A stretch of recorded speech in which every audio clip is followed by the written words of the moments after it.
राष्ट्रवादी महिला काँग्रेसच्या प्रदेशाध्यक्ष रुपाली चाकणकर यांच्या आदेशानुसार वटपौर्णिमेच्या पूर्वसंध्येला प्रदेश सरचिटणीस जयश्री पाटील यांच्या मार्गदर्शनाखाली सांगली शहरातील विविध भागात वटवृक्षासह पिंपळ, उंबर, भोकर यासारख्या देशी वृक्षांचं रोपण करण्यात आलं।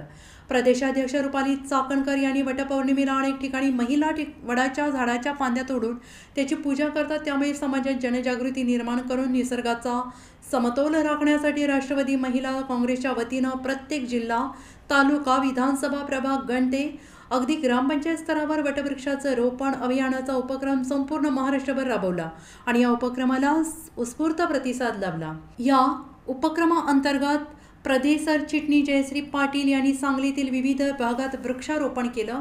या उपक्रमाला स्थानिक नागरिकांनी कौतुकाची थाप देत उपक्रमात सहभाग नोंदवला। यावेळी अर्चना घाडगे, श्रुती बुलबुले, वैशाली बुलबुले आदींसह वाहतूक शाखेचे पोलीस कर्मचारी, रिक्षा चालक आणि नागरिक उपस्थित होते। नमस्कार। आमच्या राष्ट्रवादी काँग्रेस पार्टीच्या प्रदेशाध्यक्षा रुपालीताई चाकणकर यांच्या आदेशानुसार आज प्रदेशच्या वतीने सांगली शहरामध्ये वटपौर्णिमेचं औचित्य साधून आज आम्ही वडाचंच तसेच अनेक वृक्षारोपण कार्यक्रम राबवण्यात आला आणि ज्या ठिकाणी खरंच वृक्षाची झाडे लावण्याची गरज आहे अशा ठिकाणी आपण झाडे लावलेली आहेत। आणि सगळ्यात महत्त्वाचं म्हणजे वृक्ष किती महत्त्वाचं आहे त्या काल आम्ही झाडं लावताना आम्हाला समजलं, कारण नागरिकांमधून आम्हाला एवढी शाबासकीची थाप मिळाली, एवढं कौतुक मिळालं। त्यामध्ये झाडं लावत असताना आपले आजूबाजूचे नागरिकही होते आणि आपली मंडळे होती, चौकातली लोकं होती। त्याचबरोबर सगळ्यात महत्त्वाचं म्हणजे आपले पोलीस प्रशासनाचीही लोकं आम्हाला साथ द्यायला आणि कौतुक करायला आली होती। आपण निसर्गाचा समतोल राखण्यासाठी आज जास्तीत जास्त प्रमाणामध्ये वृक्षारोपण केलेलं आहे आणि जिथे गरज आहे त्या ठिकाणी वृक्षारोपण केलेच पाहिजे। वडांची झाडं वृक्ष लागलीच पाहिजेत। अशा प्रकारे आज आम्ही सांगली शहरामध्ये बऱ्याच ठिकाणी वृक्षारोपण केलेलं आहे।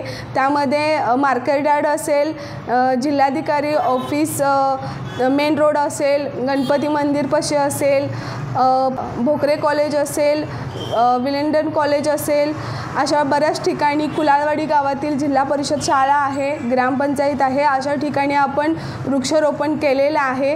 आणि मी हा संदेश सर्वांनाच देऊ इच्छितो की आज आपण सर्वांनी जेवढ्यात जेवढं वृक्ष लावता येईल तेवढं वृक्ष लावा, कारण निसर्गाचा आपण आदर केला तर निसर्ग नक्कीच आपल्याला निसर्ग देईल।